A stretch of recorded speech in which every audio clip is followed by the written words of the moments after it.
जय हिंद दोस्तों, कैसे हैं आप लोग। उम्मीद करते हैं बहुत मस्त होंगे। तो कैसी आपकी तैयारी चल रही है एंट्रेंस एग्ज़ाम की, आप लोग कमेंट बॉक्स में ज़रूर बताएं। और हमारी पूरी टीम जो आपके लिए मेहनत कर रही है, और मैं उम्मीद करता हूं आप लोग भी उससे ज़्यादा मेहनत कर रहे होंगे। तो आप लोगों को जो सारा सिलेबस लमसम कवर कर दिया गया है, आपको चिंता नहीं करनी है, आपको वही रिवीजन करना है। ठीक है, पेपर हो जाएगा 15 या 10-15 दिन जो समय बचा उसमें आप अच्छे से मेहनत कर लीजिए, तगड़े से सिलेक्शन हो जाएगा, यूनिवर्सिटी में आ जाएंगे, आपका टेंशन ख़त्म। ठीक है, और हमारी टीम हर एक चीज़ में अच्छे से आपको तैयारी करा रही है, तो आपको ज़्यादा प्रेशर नहीं लेना है, टेंशन नहीं लेना है। ठीक है, अच्छे से आपको पढ़ते रहना है जब तक आपका पेपर नहीं हो रहा है। ठीक है, आज उसी में हम आज बात करने वाले हैं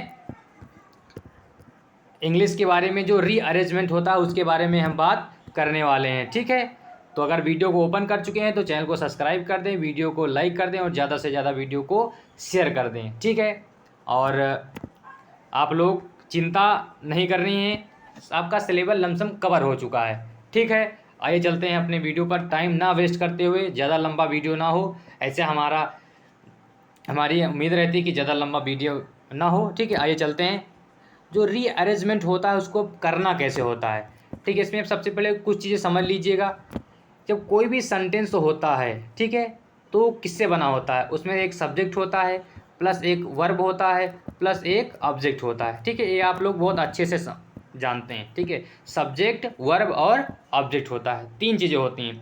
अब किसी भी अगर सेंटेंस को अरेंजमेंट कर रहे हैं, आपने पैसेज पढ़ा, ठीक है, आपने पैसेज पढ़ा है, तो पैसेज जो होता है वो सेंटेंसों के द्वारा ही तो बना होता है। कोई भी चीज़ जो पैसेज में लिखी होती है वो सेंटेंस को ऐड करके बनी होती है, यानी कि पहले सेंटेंस सेंटेंस सेंटेंस जुड़कर क्या बनता है, पैसेज बन जाता है।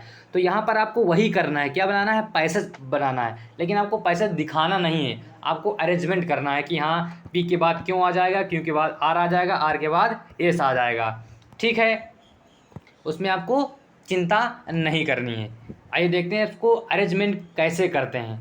ठीक है, आइए चलते हैं। लिखा है, देखो अब अच्छे से समझ लीजिएगा, इसको करना एक क्वेश्चन समझ लीजिएगा, आपको सारे क्वेश्चन हो जाएंगे। इसे x1 दिया है, ये चीज़ फिक्स है। ठीक है, ये फिक्स है, S6 फिक्स है, यानी इसमें आप कोई हस्तक्षेप नहीं कर सकते। अब करना क्या है आपको, S1 के बाद कौन सा अक्षर आएगा, मतलब कौन सा सेंटेंस आएगा, S1 के बाद उसके बाद कौन सा सेंटेंस आएगा, फिर उसके बाद कौन सा सेंटेंस आएगा, और लास्ट में जो आएगा S6 आएगा। S6 जो है लास्ट में फिक्स रहेगा और S1 जो है आरंभ में फिक्स रहेगा। ठीक है, बात समझ में आ चुकी। इन अब अरेंजमेंट को आपको करना कैसे है, सबसे पहले क्या करना है ये बात अच्छे से समझ लीजिएगा। क्या करना है, सेंटेंस आपके सामने आ जाएगा, जल्दी नहीं करना है। ठीक, जल्दी नहीं करना, एक बार अच्छे से पढ़ना है, जो मैं बता रहा हूँ वही फॉलो करना है आपको। सबसे पहले आपको ऑप्शन देखना है, सारे ऑप्शन पर एक बार नज़र पहले जानी चाहिए। अब इसमें देख लीजिएगा, पी से शुरू हो रहा है, पी शुरू हो रहा है, पी शुरू हो रहा है, एस शुरू हो रहा है, एस शुरू हो रहा है, यानी कि क्यू का कोई मतलब नहीं है, आर का कोई मतलब नहीं है। ठीक है, अगर आप पी और क्यू एस में से दोनों में से एक कोई चुन लेते हैं कि हाँ इससे सेंटेंस शुरू होगा, तो आपका आंसर क्या होगा, सही होगा, तुरंत सही हो जाएगा। ठीक है, इसमें डाउट की कोई बात ही नहीं है, क्योंकि प्रेजेंट आप माइंड आपका तेज होना चाहिए। मैं आपको बार बार बता चुका हूँ, इंटर एग्ज़ाम का मतलब कि जो आपने पढ़ा है इंटर तक, उसका प्रेजेंट आप माइंड आपको उसमें दिखाना है। ठीक है, आइए देखते हैं। अब लिखा है, the hound of Baskervilles was feared by the people of the sea. अब मैंने क्या कहा, कोई सेंटेंस होता है तो एक सब्जेक्ट होता है, एक वर्ब होता है और एक ऑब्जेक्ट होता है। ठीक है, बना कि नहीं बना आपके सामने। अब S1 के बाद आपको कौन सा सेंटेंस यहाँ पर लाएंगे कि जो एक सही अरेंजमेंट बताएगा, यानी लेकिन एक बात और समझ लीजिए, उसके बाद करते हैं। जो लिंक है रह जाता है, जैसे मान लीजिए ये सेंटेंस है लिखा है, ठीक है, उसके बाद ये लास्ट देखा जाता है, जब ये दूसरा सेंटेंस शुरू होगा तो ये देखा जाता है। ठीक है, ये फिर ये, मतलब जो लास्ट वर्ड होता है और दूसरे सेंटेंस का पहला वर्ड होता है उसके साथ कुछ ना कुछ लिंक जरूर होता है, तो आपको वो भी चीज़ देख कर रखनी है। ठीक है, बात समझ में आ चुकी। पहले अगर आप कोई सेंटेंस पढ़ते हैं तो उसमें आपको लास्ट पर नज़र भी जानी चाहिए, ऑप्शन पर भी नज़र रहनी चाहिए और पूरे सेंटेंस पर भी नज़र रहनी चाहिए। ठीक है, ये जो लिंक होगा ये इस सेंटेंस से लिंक होगा और जो इसका लास्ट होगा ये इससे लिंक होगा। ठीक है, और जो इसका होगा ये इससे लिंक होगा। बात समझ में आ गई ना? ठीक है, आगे चलते हैं। अब क्या करना है, जब मैंने पहले सेंटेंस फिक्स सेंटेंस पढ़ा कि ये जो फिक्स है और S6 फिक्स है, तो लिखा the hound of Baskervilles was feared by the people of the area.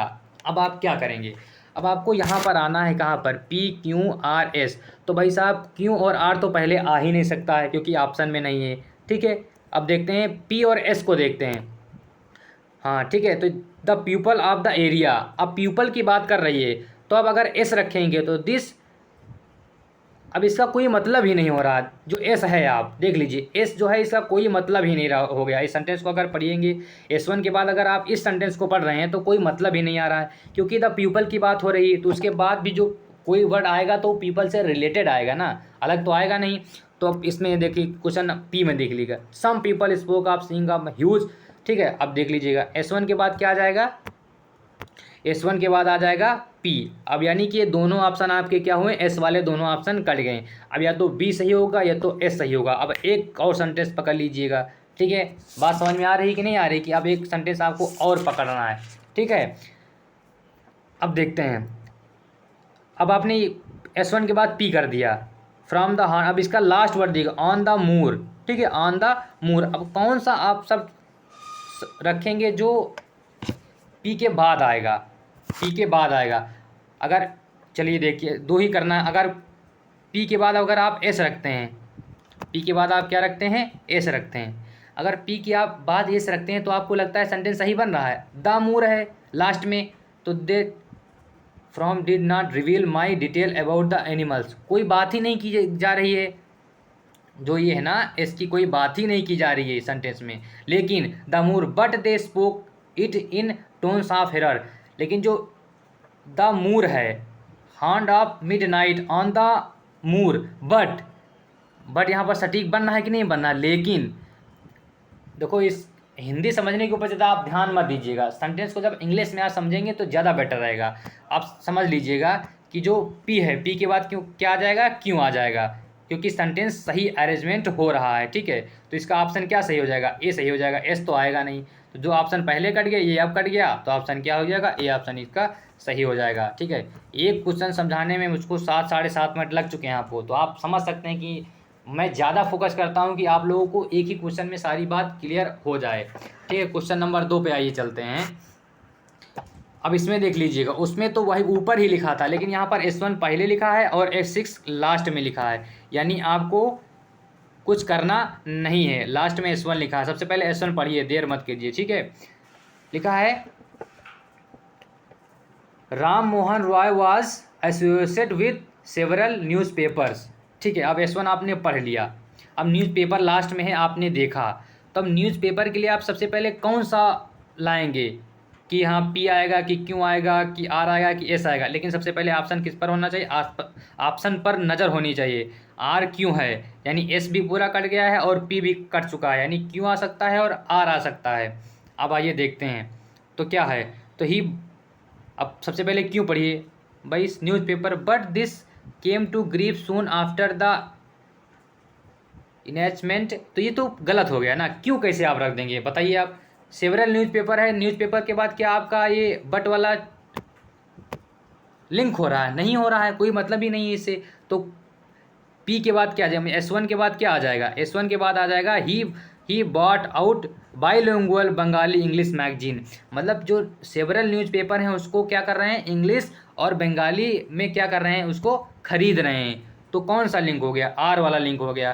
तो यानी कि पहला ऑप्शन क्या हुआ, आपका पहला ऑप्शन कट गया। अब ऑप्शन बचे 3, अब आपको फिर चेक करना है। अब आपने चेक किया कि R हो गया, आपका क्या हो गया, R हो गया। अब उसके बाद चेक करना इंग्लिश मैगजीन, उसके बाद आप क्या करेंगे, अब इंग्लिश मैगजीन के बाद ऐसा वर्ड ढूंढेंगे कि जो इससे रिलेटेड हो, इस वाले R से रिलेटेड हो। ठीक है, letter desiring the all India circulation he publish the weekly. हाँ देखो, कोई भी मैगजीन होती है वो पब्लिक होती है। ठीक है, यहाँ पर मैगजीन की बात कीजिए, वो क्या होती है, पब्लिक होती है। तो R के बाद क्या आ जाएगा, S आ जाएगा। तो आपका ये ऑप्शन कट गया, ये कट गया, अब बचे 2। ठीक है, इसमें कौन सा होगा, आइए देखते हैं। अब इसके बाद अगर 1 मिल गया तो आंसर आपका क्लियर हो गया। आपने क्या किया, R के बाद S, R के बाद S। ठीक है, S के बाद आइए पढ़ते हैं P, पढ़ते हैं, देखते हैं।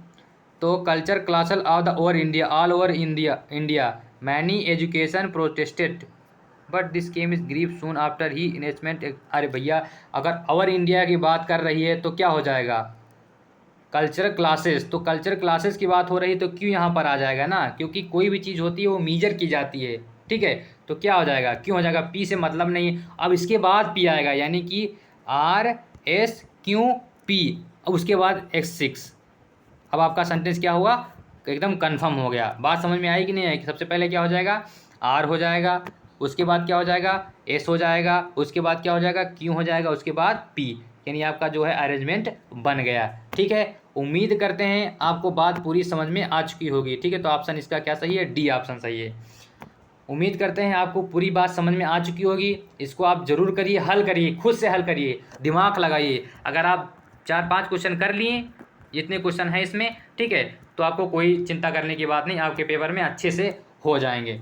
ठीक है, अच्छे से क्वेश्चन देख लीजिएगा। आपको PDF जो है आपके व्हाट्सएप ग्रुप पर प्रोवाइड करा दी जाएगी। ठीक है, आपको चिंता नहीं करनी है। तो मिलते हैं नेक्स्ट वीडियो में एक अच्छे टॉपिक के साथ। जय हिंद दोस्तों।